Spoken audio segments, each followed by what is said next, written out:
Aló, buenos días. ¿Cómo están? Veo que se están empezando a conectar. Parece que todo va bien. Buenos días, doctor. Buenos días, Buenos doctor. días. ¿Cómo se encuentran? ¿Todo bien? ¿Despertando esta mañana? Sí, doctor, todo bien por el momento. Perfecto. Lo primero que les quiero decir es que hoy día tenemos prueba, tenemos evaluación. Así que tienen que ir pensando un poco porque la prueba de hoy es completa y totalmente práctica. De hecho, será igual que la primera evaluación en el sentido de que tienen hasta las 12 de la noche para completarla. Vamos a hablar un poco más de esto durante el final ya de la clase, así que no se preocupen, pero lo primero es, hoy día terminaremos de ver interpretación jurídica. Eso va a ser lo primero. Vamos a ver el chat. Perfecto. No podría compartir la clase. Es que hoy, perfecto. No se preocupen respecto de las clases, porque hoy día voy a compartir la clase tanto de ayer como la de hoy. Las voy a dejar en un drive para que puedan acceder a ellas. Y de hecho esta clase ya se está grabando.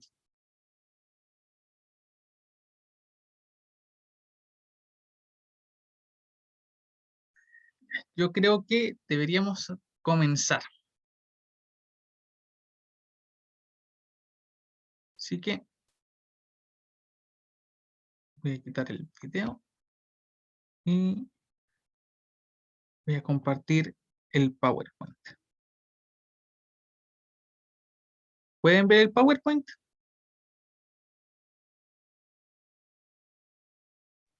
Sí, doctor. Perfecto. Vamos a hacer un breve repaso sobre lo que estábamos viendo ayer para que no estemos muy perdidos. Lo que empezamos a ver ayer fue materia de interpretación de la norma jurídica. En cuestión de la norma jurídica, sabemos cómo está definida, tanto la norma jurídica como la ley. Hemos hablado sobre qué significa la interpretación de las normas jurídicas y cuál es el proceso tanto de interpretación jurídica como integración de la ley. Recuerden que la definición más importante siempre va a ser que la interpretación jurídica es determinar el sentido y alcance de la ley. Una cosa antes de comenzar con esto, diría yo, y que es muy importante, y que quiero que me presten mucha atención, es en el ámbito y que tienen que tener en consideración ahora mismo, existen diferentes tipos de derechos en cuestión a jerarquía. Lo habíamos visto con la pirámide de Kelsen, pero una cosa que es muy importante al respecto es la existencia de ciertos derechos que nos pertenecen a todos como seres humanos. Esa parte son ya derechos humanos. Es una rama del derecho, incluso derecho internacional público, que trata sobre ese aspecto. Lo que tengo, lo que quiero que tengan en cuenta respecto a los derechos humanos es que todos los tenemos y todos los estados están obligados a cumplir con estos derechos. Puede ser a través de un tratado internacional o su propia constitución, pero siempre están ahí. Y a lo que voy es que cuando hablamos sobre interpretar el derecho, siempre que interpretemos el derecho nos daremos cuenta que el derecho va integrado a los derechos humanos. Los derechos humanos se basan en la dignidad de la persona, en la calidad de tal. Cuando hablamos sobre la calidad de tal, estamos hablando sobre la calidad de una persona como ser humano, es decir, como ser racional, como ser vivo, como ser pensante, etc. Pero lo que quiero recalcar aquí es que los derechos humanos van mucho más allá de cualquier interpretación interna o externa que tú puedas realizar sobre ellos. Y sin embargo, tienen su interpretación propia, porque cuando hablamos sobre derechos humanos tenemos que empezar a pensar sobre qué es la dignidad, por ejemplo, qué entienden por dignidad, o tenemos que comenzar a pensar sobre qué entendemos por derecho a la vida, qué entendemos por derecho a la propiedad, qué entendemos por libertad, y hasta cuándo llega la libertad de una persona. No sé si conocen la frase que la libertad de una persona empieza cuando termina la de otra.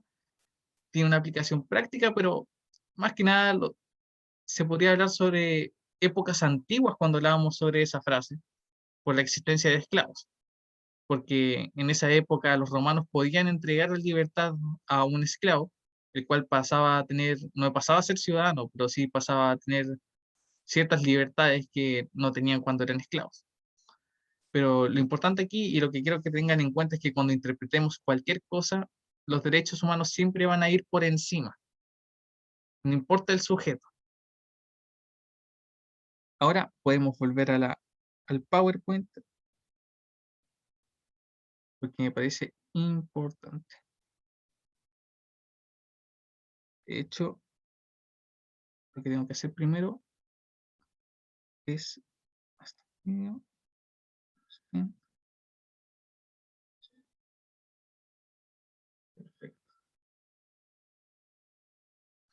Después hablamos un poco sobre el objeto de la interpretación, que el objeto puede ser una norma jurídica, la costumbre, los principios generales del derecho, la Constitución.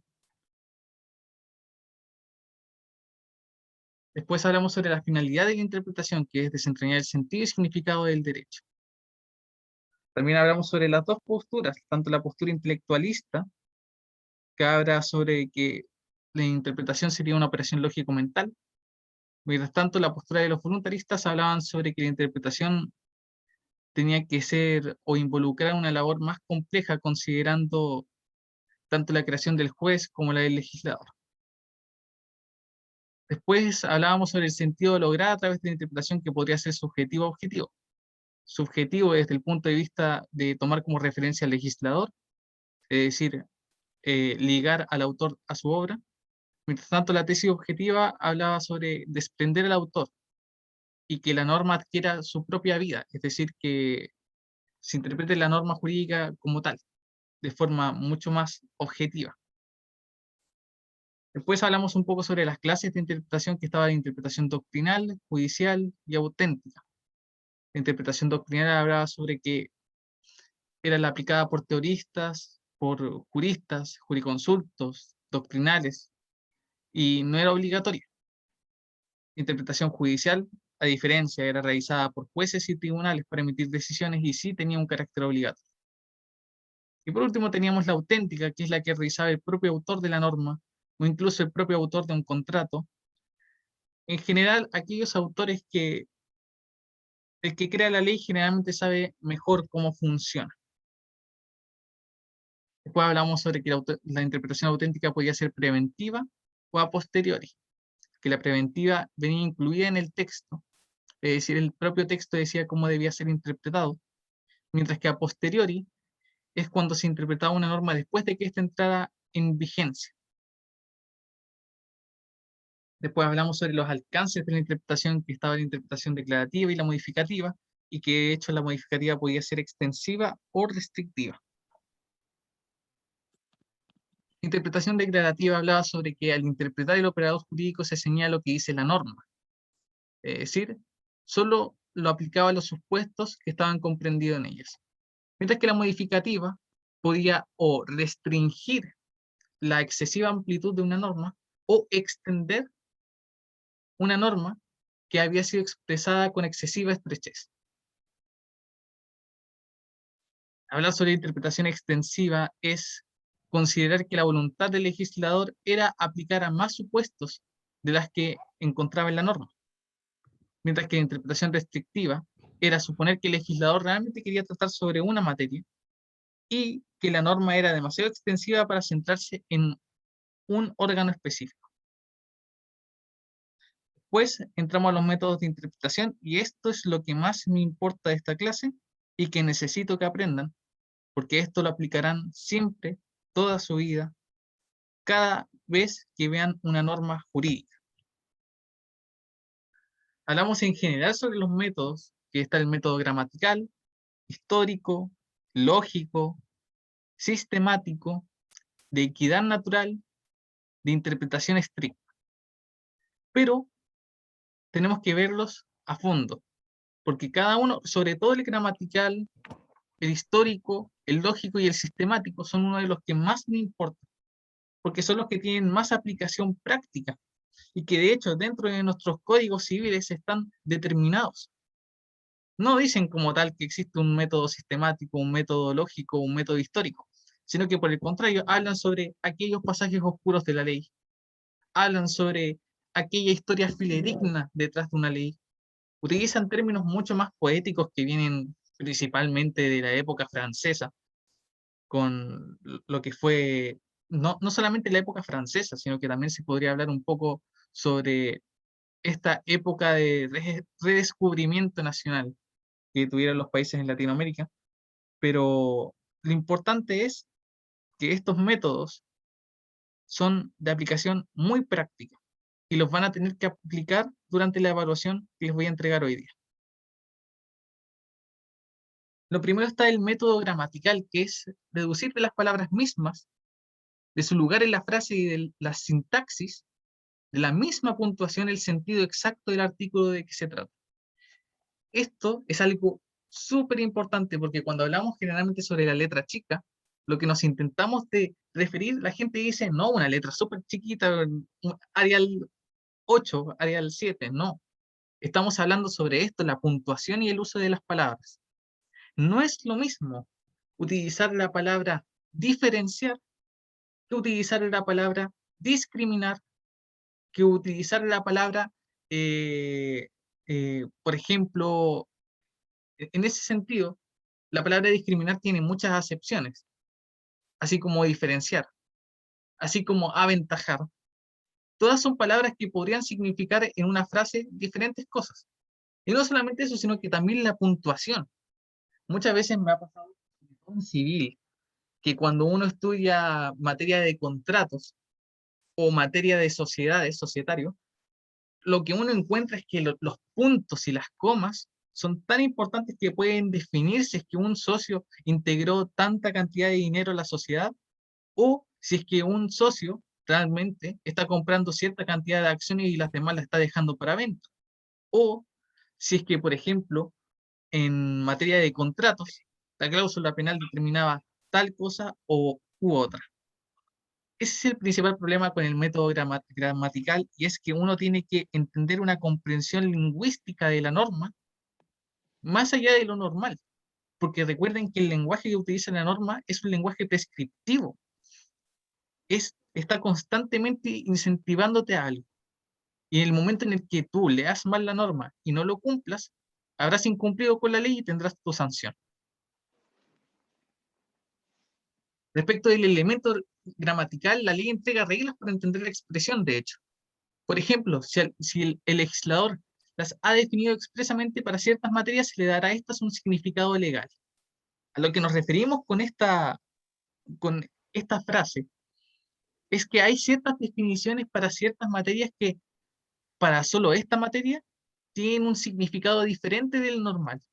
Y este significado se le llama significado legal. Por ejemplo, cuando hablamos sobre contrato, la ley define contrato. Cuando hablamos sobre obligaciones de dar, hacer o no hacer, la ley las ha definido. Cuando hablamos sobre temas como ¿qué es un aluvión?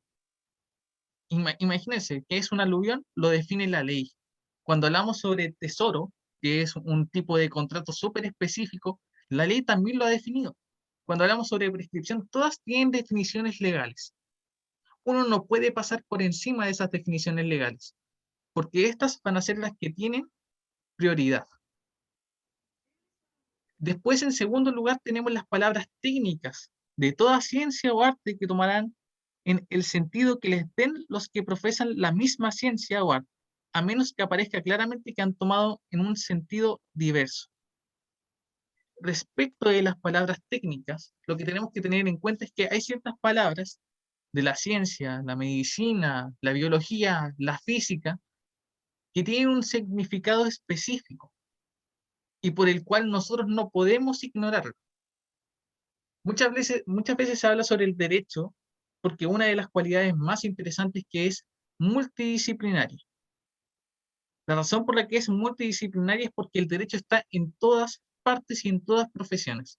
Si tú eres médico, vas a tener que saber un poco de forense, parte del derecho. Si tú estudias biología, vas a tener que saber un poco también sobre civil y sobre penal, respecto de lesiones, respecto de las probabilidades que existe de que te demanden. Si que tú estudias física o ingeniería, incluso si quieres arquitecto, vas a tener que saber sobre derecho de vivienda, vas a tener que saber sobre derecho inmobiliario, etcétera.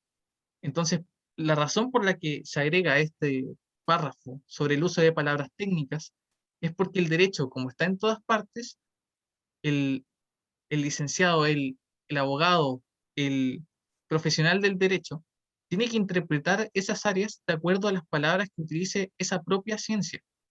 Yo no puedo, por ejemplo, en el área de la medicina, la definición de bisturí, por ejemplo, tiene una definición interesante porque es una arma cortopunzante, pero que tiene un objeto quirúrgico.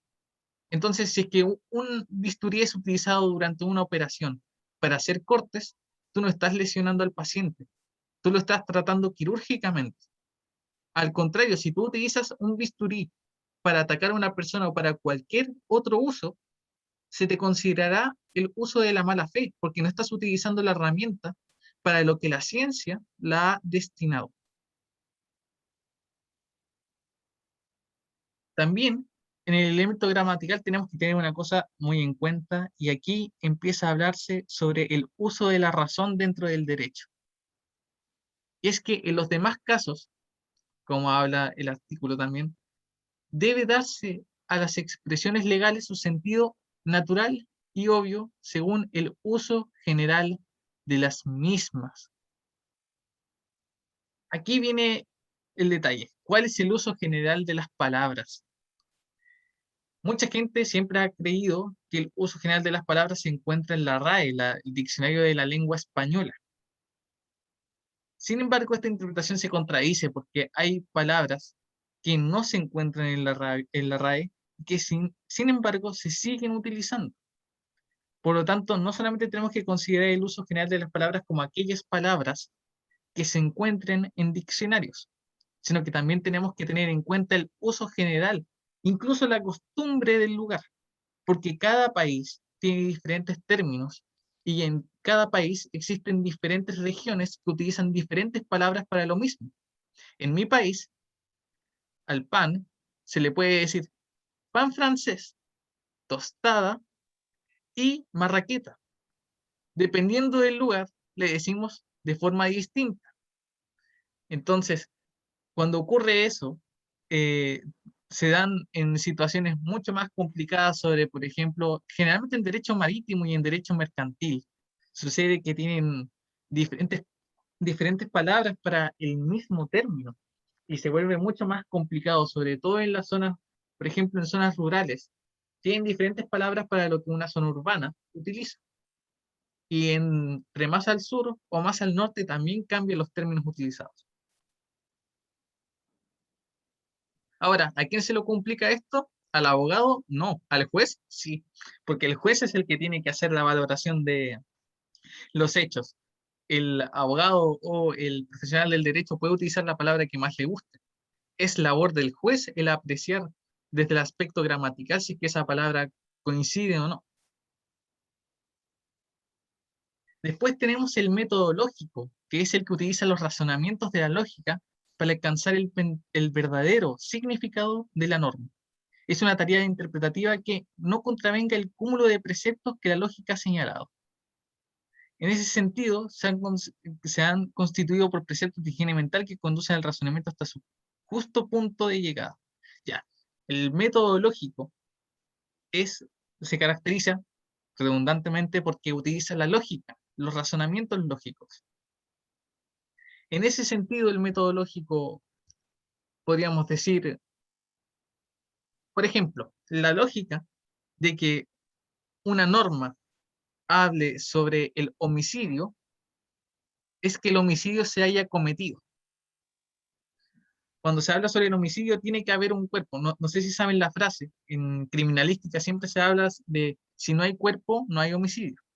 Y tiene mucha lógica porque la única manera de determinar cuándo una persona está muerta es bajo un método lógico súper sencillo, que es un escáner cerebral, el cual determine que todo funcionamiento de tanto encefalorraquídeo como de la parte neuronal haya terminado, haya cesado. Y eso solamente se hace con un examen forense, con un peritaje. Entonces, ese es el método lógico que existe detrás de esto. La persona que tiene activado su micrófono, por favor, apagarlo. Gracias. Ahora tenemos el método sistemático. Este es el más importante, el que se ocupa más seguido y el que ocupan los profesionales del derecho. El método gramatical tiene su uso, pero es un uso más común. Pero el método sistemático, este es el que permite que un profesional del derecho se separe del resto, porque su capacidad de interpretación supera a la del adversario. Y en un debate esto es lo más importante, en una litigación. En este método sistemático el sentido de la norma jurídica podrá ser obtenido de los principios que inspiran ese sistema. Principios y consiguiente significado y sentido que incluso pueden ser advertidos con nitidez del contenido de otras normas del sistema. Este método es muy importante porque al fin y al cabo cada vez que una ley no diga algo es porque lo podrías encontrar en otra norma del mismo sistema jurídico.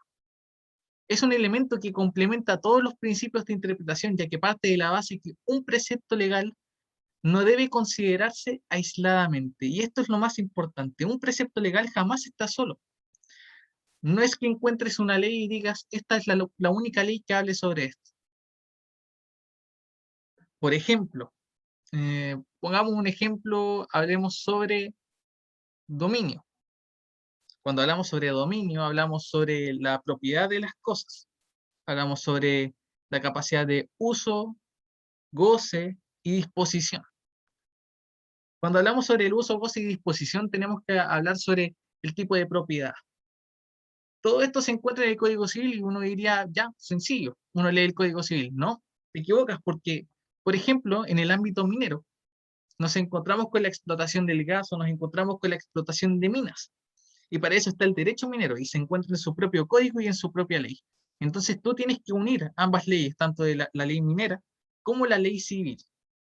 Pero no es suficiente, porque resulta de que hay un royalty minero específico para aquellos que exploten esa área. Por lo tanto, te tienes que ir también a tu código tributario y aprender cuáles son aquellos impuestos que se tienen que pagar específicamente para el tipo de explotación que estás realizando, si es que es privada, si es que es público, si es que supera cierta cantidad de metros cuadrados. Y no solamente eso, sino que además para construir el espacio de explotación, también te tienes que ir a otro ordenamiento jurídico, que es la parte del derecho inmobiliario, o es la parte en la parte de arquitectura, lo que es el proceso por el cual tú vas a construir la zona para la explotación, que debe tener cierta cantidad de metros de altura, que tiene que cumplir con normas de seguridad. Y no solo eso, sino que después te vas a dar cuenta que además tienes que ver derecho medioambiental, porque si es que esa explotación minera genera ciertas cantidades de carbono o incluso ruido, entonces nos vamos a encontrar con que además tienes que utilizar los servicios de evaluación de impacto medioambiental que tiene cada uno de los países.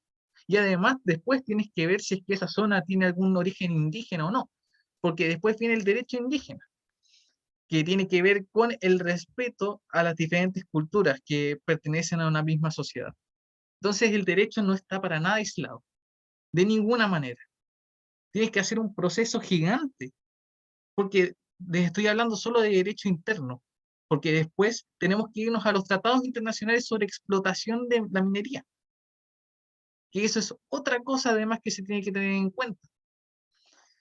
Por lo tanto, claramente no hay ninguna norma que deba ser considerada de forma aislada, sino que por el contrario, siempre que se tiene que tener en cuenta absolutamente todo de un ordenamiento jurídico.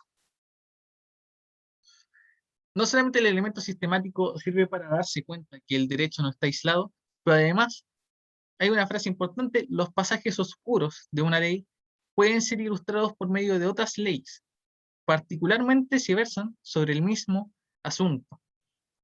Esto es importante porque la ley puede que sea un poco confusa, de hecho.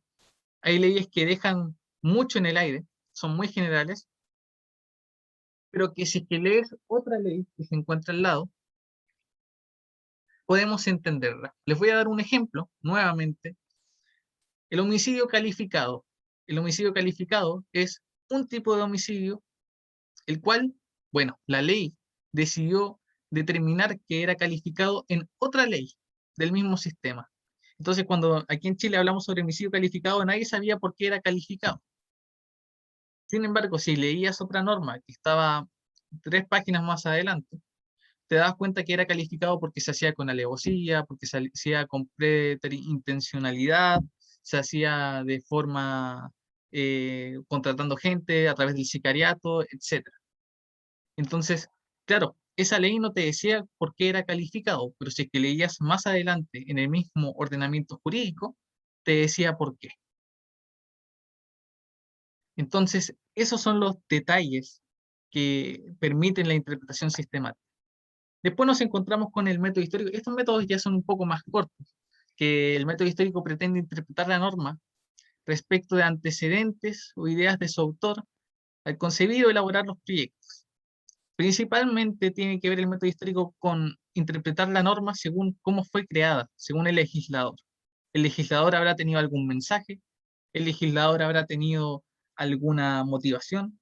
No solo eso, pero también el método histórico tiene que ver con el desarrollo de la sociedad que determinó que esta norma tenía que cambiar. Por ejemplo, antes nuestra sociedad estaba de acuerdo con que existiera la pena de muerte, pero después, con el tiempo, se dieron cuenta que la pena de muerte era una acción inhumana y que iba en contra de los derechos humanos. Por lo tanto, la sociedad fue cambiando y determinó que la pena de muerte tenía que ser excluida o eliminada. También está el tema de la historia fidedigna de establecimiento de la ley, que son los antecedentes que motivaron su dictación. ¿Ven? Son condiciones socioculturales de la época, opinión de sus redactores, etc. Básicamente, el elemento histórico es lo que nos permite ver los antecedentes de una ley, cómo fue creada, e interpretar esa ley en base a eso. Después está el método teleológico, que pretende llegar a la interpretación de la norma a través del fin de la misma, buscando en su espíritu qué es la finalidad por la cual la norma fue incorporada al ordenamiento jurídico. El método teleológico toma en cuenta la razón y la finalidad de la norma. Esto es muy interesante porque ¿por qué se crea una norma y cuál es su finalidad? Sostienen que la ley en sí misma, en el caso de que no ocupa el derecho penal positivo, no proporciona normalmente criterios suficientes de interpretación, debiendo por tanto recurrirse a otros ámbitos que están más allá de ello. El elemento teleológico es muy útil porque habla sobre por qué razón se crea la norma y cuál es la finalidad. Por ejemplo, ¿por qué razón creen que se habrán creado semáforos en países o por qué se habrán creado normas de tránsito? Después nos damos cuenta que la finalidad realmente es evitar el caos dentro de un sistema elaborado donde van a conducir autos, motocicletas, bicicletas, personas. Entonces, siempre hay que tener en cuenta el elemento teleológico, pero desde un punto de vista de cómo quieres aplicar la norma. Más allá de su interpretación, cómo quieres aplicarla. Tradicionalmente se ha enfatizado un solo aspecto de la misma, a saber la necesidad de tener presentes los bienes jurídicos protegidos como núcleo del ámbito de significación y de los límites de dicha norma, en especial de los tipos legales. Básicamente, el carácter protector preventivo, esto es la protección de bienes jurídicos vitales. Cuando uno interpreta una norma, lo primero que tiene que hacer, lo primero, tú ves la norma y dices, ¿qué es lo que protege? ¿Cuál es el bien jurídico protegido detrás de esta norma que tanto el legislador como la sociedad quieren proteger tanto? Cuando uno habla sobre el hurto o el robo, ¿cuál es el bien protegido? La propiedad. Cuando uno habla sobre el Código Penal, hablar sobre el homicidio, ¿cuál es el bien jurídico protegido? La vida. Cuando uno habla sobre que se pena, por ejemplo, el tema de los delitos como abuso sexual o violaciones, ¿cuál es el bien jurídico protegido? Un montón. Salud, vida, libertad, entre otros. Entonces nos damos cuenta que lo primero que tenemos que ver en una norma es qué es lo que protege. Y esa es tarea del profesional del derecho. De esta forma, una auténtica interpretación teleológica debe considerar el otro fin del derecho penal, por ejemplo, que es el carácter garantista, referido al respeto de los derechos humanos, por ejemplo, o incluso de la libertad de todos, porque lo interesante, por ejemplo, del elemento teleológico en el ámbito penal es que protege a toda la sociedad. ¿Qué es peligroso para la sociedad y por qué debemos protegerlo? Más allá de lo que le pase a una persona, tenemos que pensar en la sociedad como un conjunto, porque el Estado lo que busca es el bien común de las personas, no busca el bien común de solo una. Se deben utilizar los derechos humanos como criterio orientador directo de la interpretación de las normas penales. Yo creo que la clase la iremos dejando hasta aquí, porque lo que más me interesaba era ver el tema de los métodos de interpretación, porque después están métodos de orientación, que es, eso lo vamos a ver lo más probable en la próxima clase. Pero quiero que les queden claro un par de cosas. Elemento gramatical, entender las palabras de una norma. Elemento o el método lógico, que es utilizar razonamientos de la lógica para ver el sentido y alcance. Método sistemático, entender que la norma, el precepto legal, no se considera aislado, funciona en un sistema. El método histórico, que es ver los antecedentes por los cuales una norma fue creada e interpretar esa norma en base a eso. El método teleológico es interpretar la norma a través del fin de la misma. ¿Cuál es el bien jurídico que protege cierta norma? ¿Ha quedado claro?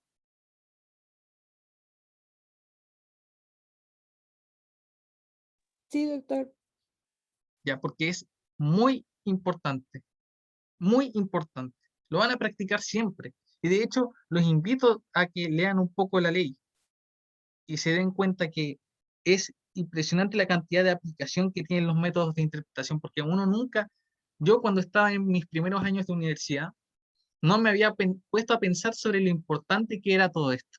No me puse a pensar sobre que cada ley tiene un trabajo detrás de cientos y cientos de personas que han trabajado con el fin de regular algo que es peligroso para la sociedad en general.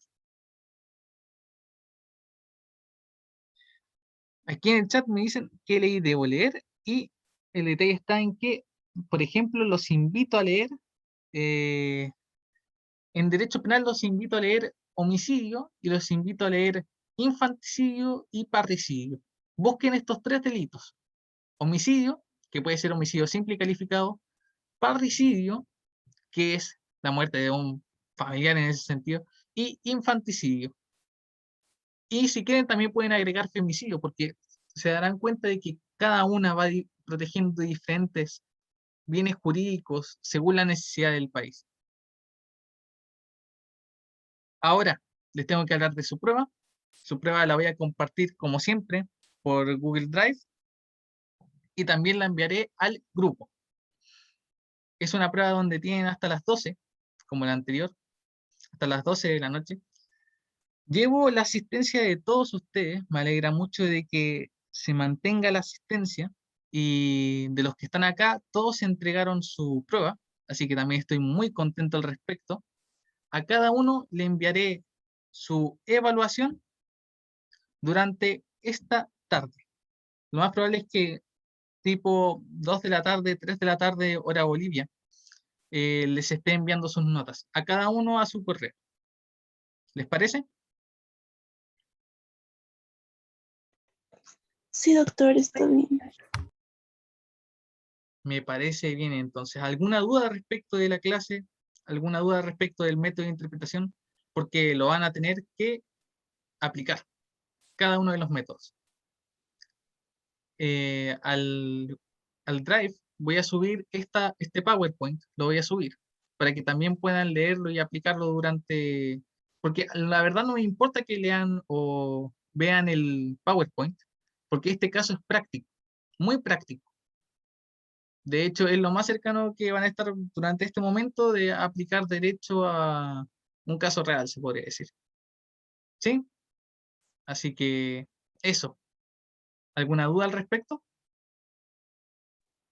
¿Cuántas preguntas serán? Ya, es una pregunta de hecho, es un caso. Son 3 artículos. Coloqué los artículos tanto como están en la Constitución de Bolivia, como están en la Constitución de Chile, porque los compartimos de hecho, me alegra mucho eso. Y son 5 preguntas respecto de ese caso. Cada una tiene su puntaje ya también determinado. Les aviso que las notas de la primera evaluación no estuvieron para nada mal. Así que, muy bien, de hecho. ¿Alguna otra pregunta?